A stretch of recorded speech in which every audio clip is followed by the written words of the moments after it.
Hello friends, പുതിയൊരു വീഡിയോയിലേക്ക് എല്ലാവർക്കും സ്വാഗതം. ഇന്നത്തെ റെസിപ്പി ഡയറ്റിങ്ങിനൊക്കെ പറ്റിയ നല്ലൊരു പ്രോട്ടീൻ ചപ്പാത്തിയുടെ റെസിപ്പിയാണ് കേട്ടോ. ഈ ഒരു ചപ്പാത്തി കഴിച്ചാൽ മതി, നമുക്ക് ഒരു ദിവസത്തേക്കുള്ള ഫുൾ പ്രോട്ടീൻ ഇതിൽ നിന്ന് കിട്ടും. അപ്പോൾ അതെങ്ങനെയാണെന്ന് നോക്കാം. ഞാൻ ആദ്യം തന്നെ ഒരു ബൗള് ചെറുപയറാണ് എടുത്തിരിക്കുന്നത്. ചെറുപയർ ഒരു 4-5 മണിക്കൂർ വെള്ളത്തിലിട്ട് കുതിർത്തെടുത്തതാണ്. ഇപ്പം ബ്രേക്ക്ഫാസ്റ്റിനൊക്കെ ഉണ്ടാക്കാനാണെങ്കിൽ രാത്രി തന്നെ ചെറുപയർ വെള്ളത്തിലിട്ട് വെച്ചിരിക്കാം. അതിനോടൊപ്പം തന്നെ ഒരു ചെറിയ ക്യാരറ്റ് സ്ക്വയറായിട്ട് കട്ട് ചെയ്തെടുത്തതും, അതോടൊപ്പം തന്നെ ഒരു സവാളയുടെ പകുതിയാണ്, അതും അതുപോലെ തന്നെ ചെറിയ കഷ്ണങ്ങളാക്കി ഒന്ന് മുറിച്ചെടുത്തിട്ടുണ്ട്. അതോടൊപ്പം തന്നെ ചെറിയ കഷ്ണം ഒരു ഇഞ്ചി, പിന്നെ ഒരു 4-5 അല്ലി വെളുത്തുള്ളി, ഇത്രയും എടുത്തിട്ടുണ്ട്. ഇനി ഇതോടൊപ്പം നമുക്ക് ചെറിയൊരു എരിവിന് വേണ്ടിയിട്ട് ഒരു പച്ചമുളക് ചെറിയ കഷ്ണങ്ങളാക്കി ഒന്ന് മുറിച്ചെടുത്തതും കൂടി ഇട്ട് കൊടുത്തിട്ടുണ്ട്.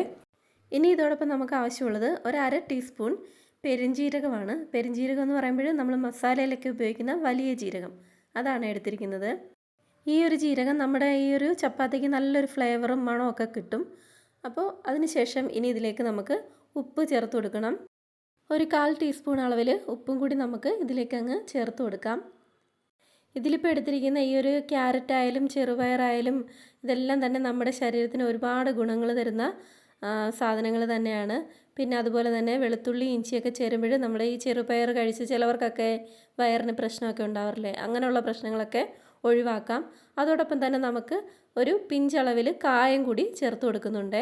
കായവും നമ്മുടെ ഈ ഒരു ചപ്പാത്തിക്ക് നല്ലൊരു ഫ്ലേവർ കിട്ടാൻ വേണ്ടിയിട്ടാണ്. ഇനി ഇതിലേക്ക് നമ്മൾ ചേർത്ത് കൊടുക്കുന്നത് കുറച്ച് മല്ലിയിലയാണ്. അപ്പോൾ ആ പയറും ഇതെല്ലാം കൂടെ ഞാനൊരു മിക്സിയുടെ ജാറിലേക്ക് ഇട്ടിട്ടുണ്ട്. അതോടൊപ്പം തന്നെ ഒരു പിടി മല്ലിയില കൂടി ചേർത്ത് ഇതെല്ലാം കൂടി നന്നായിട്ട് തന്നെ അരച്ചെടുക്കണം. നമ്മൾ മഷി പോലെ അരയെന്നൊക്കെ പറയില്ലേ, അതുപോലെ തന്നെ ഇരിക്കണം. വെള്ളമൊന്നും ഒഴിക്കണമെന്നില്ല. അഥവാ ഇനി വെള്ളത്തിൻ്റെ കുറവ് തോന്നിയാൽ 1 ടീസ്പൂണോ 2 ടീസ്പൂണോ വെള്ളം ഒഴിച്ച് കൊടുത്താൽ മതി. നമ്മുടെ ആ പയറിൽ തന്നെ ഇതൊന്ന് അരഞ്ഞു തരാൻ വേണ്ടിയുള്ള വെള്ളമുണ്ട്. അപ്പോൾ ഇതുപോലെ നല്ല മഷി പോലെ തന്നെ അങ്ങ് അരച്ചെടുത്തിട്ടുണ്ട്. ഇനി അരച്ചെടുത്ത ആ ഒരു കൂട്ട് നമുക്ക് ഇതുപോലൊരു പാത്രത്തിലേക്ക് ഇട്ട് കൊടുക്കുന്നുണ്ട്. ഇനി ഇതിലേക്ക് ചേർക്കുന്നത് ആട്ടപ്പൊടിയാണ്. ഇതിപ്പോൾ ഞാൻ 1 കപ്പ് അളവിൽ ആട്ടപ്പൊടി ഇതിലേക്ക് ഇട്ട് കൊടുത്തിട്ടുണ്ട്. അപ്പോൾ നമ്മളിത് കുഴഞ്ഞ് വരുന്നതിനനുസരിച്ച് വേണം നമ്മളിതിലേക്ക് പൊടി ഇട്ട് കൊടുക്കാൻ.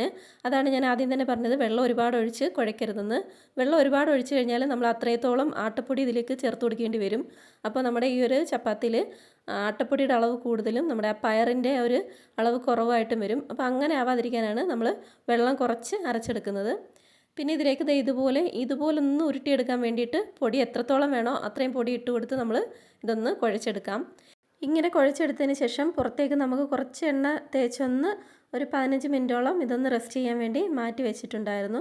ഇനി അതിൽ നിന്ന് ചെറിയ ചെറിയ ബൗളാക്കി നമുക്കിതുപോലെ കുറച്ച് ഗോതമ്പൊടിയിൽ മുക്കി ഇതുപോലെ ഒന്ന് പരത്തിയെടുക്കാം. ഇനിയിപ്പോൾ നമുക്കിതിലേക്ക് ആട്ടപ്പൊടി താല്പര്യമില്ലാത്തവർ റാഗിയോ അതല്ലെങ്കിൽ ബാർലിയോ അങ്ങനെയൊക്കെയുള്ള പൊടികൾ വെച്ച് ഇതൊന്ന് കുഴച്ചെടുക്കാവുന്നതാണ്.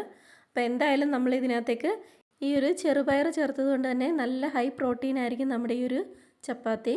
അപ്പോൾ ഇനി ഇതുപോലെ പൊടിയിൽ മുക്കി ഇതുപോലെ ഒന്ന് പരത്തിയെടുക്കാം. ഇനി നമുക്ക് ചപ്പാത്തിയൊക്കെ ചുടുന്നത് പോലെ തന്നെ വേണമെങ്കിൽ കുറച്ച് നെയ്യോ എണ്ണയോ തേച്ച് തന്നെ ഇതുപോലെ ഒന്ന് ചുട്ടെടുത്താൽ നമ്മുടെ നല്ല ഹൈ പ്രോട്ടീൻ ആയിട്ടുള്ളൊരു ചപ്പാത്തി റെഡി ആയിട്ടുണ്ട്. ബ്രേക്ക്ഫാസ്റ്റിനും ഡിന്നറിനും ഒക്കെ കഴിക്കാൻ പറ്റിയൊരു ചപ്പാത്തിയാണ്. തക്കാളി ചട്നിയുടെ കൂടെ നല്ല കോമ്പിനേഷനാണ്. അപ്പോൾ ഇന്നത്തെ വീഡിയോ ഇത്രയേ ഉള്ളൂ. മറ്റൊരു നല്ല വീഡിയോ ആയിട്ട് വീണ്ടും കാണാം. ബൈ.